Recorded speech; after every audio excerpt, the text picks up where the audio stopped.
Je suis coach professionnel depuis une dizaine d'années et je suis membre de l'association ICF, qui est la Fédération internationale de coaching. C'est une fédération qui existe dans une cinquantaine de pays, qui rassemble 35 000 membres. Et il y a tout spécialement une antenne en Côte d'Azur avec une trentaine de coachs professionnels affiliés.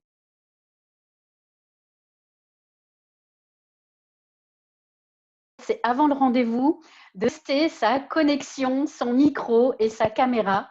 Car déjà, un entretien, c'est un petit peu, ça peut être déstabilisant. Et si en plus, ça ne fonctionne pas, on peut être très, très mal à l'aise. Ça ne veut pas dire que ça n'arrivera pas le jour J, mais au moins, si vous vous êtes testé avant, ça permettra de mieux préparer, d'être plus à l'aise, plus détendu pour l'entretien.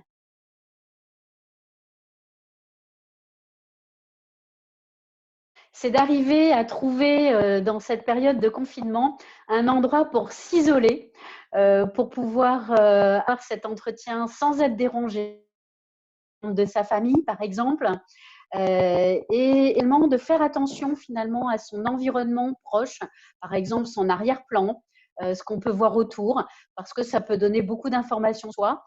Et ce n'est pas forcément ce que vous avez dans votre chambre à coucher que vous avez envie de donner comme information à votre heure. Donc, faites attention à ça. Posez-vous une question. Qu'est-ce que j'ai envie de montrer de moi pendant cet entretien?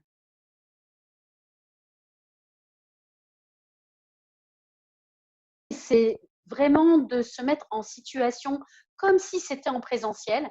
Et je suis sûre qu'en présentiel, vous feriez attention aux soins que vous portez à votre tenue vestimentaire. Et vous feriez attention aussi à votre attitude, vous vous tiendriez droit, vous regarderiez votre interlocuteur dans les yeux. C'est encore plus vrai en distanciel. Il peut y avoir des préjugés comme quoi quand on est chez soi, euh, on peut se permettre certaines choses. Non, ça reste un entretien de recrutement, donc soyez vous-même, bien sûr. Ne mettez pas votre cravate, votre costume de mariage, mais en même temps, soignez votre posture, soignez votre tenue vestimentaire, c'est important.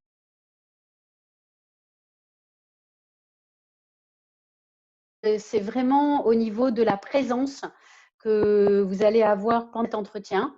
C'est vrai qu'il passe par le regard, je viens juste d'en parler, mais la qualité de présence, en fait, va être un crucial puisque vous ne pouvez pas dégager exactement la même chose que pendant un entretien physique. Il n'y a pas de poignée de main, par exemple, au de l'entretien. L'entretien est souvent plus court qu'en présentiel. Il n'y a pas beaucoup, on va dire, de langage corporel qui va se dégager puisque vous allez être tous les deux assis. Donc, du coup, c'est vraiment être de regard dans la présence, peut-être ralentir aussi le rythme de votre ton de voix pour que votre interlocuteur ait vraiment le temps de prendre toute la mesure des mots que vous allez lui dire.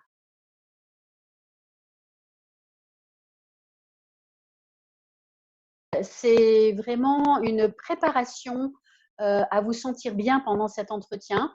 Et une invitation que je pourrais donner, c'est de repenser avant l'entretien à une situation dans laquelle vous vous sentirez fier et en confiance, quelque chose que vous avez vécu dans le domaine sportif, dans le domaine avec des amis, dans l'organisation de quelque chose, peu importe, mais en tout cas de vraiment vous ancrer de cette belle situation, de ce beau moment que vous avez vécu pour arriver avec cette fierté et cette confiance en vous à l'entretien.